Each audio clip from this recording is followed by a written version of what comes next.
Hi friends, good morning. நம்ம இப்போ எங்கே இருக்கோம்னா மவுண்ட் வாஷிங்டனில் இருக்கோம், நியூ ஹாம்ஷரில் இருக்கோம். இங்கே பாருங்கள், அந்த மவுண்டனோட அழகாக பாருங்கள்.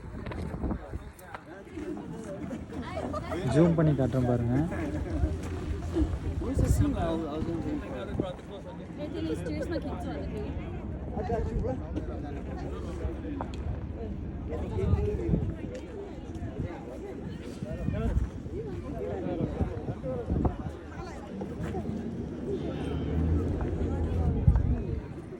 இந்த மவுண்ட் வாஷிங்டனுக்கு வந்து நம்ம மேலே வரணும்னா பார்த்திங்கன்னா 2 வழியாக வரலாம். ஒன்று வந்து காரில் வரலாம், இன்னொன்று பார்த்திங்கன்னா ட்ரெயினில் வரலாம், ட்ரெயின் ரூட்டில்.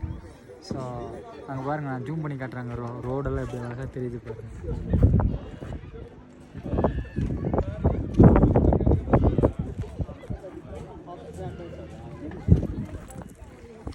Thank you friends.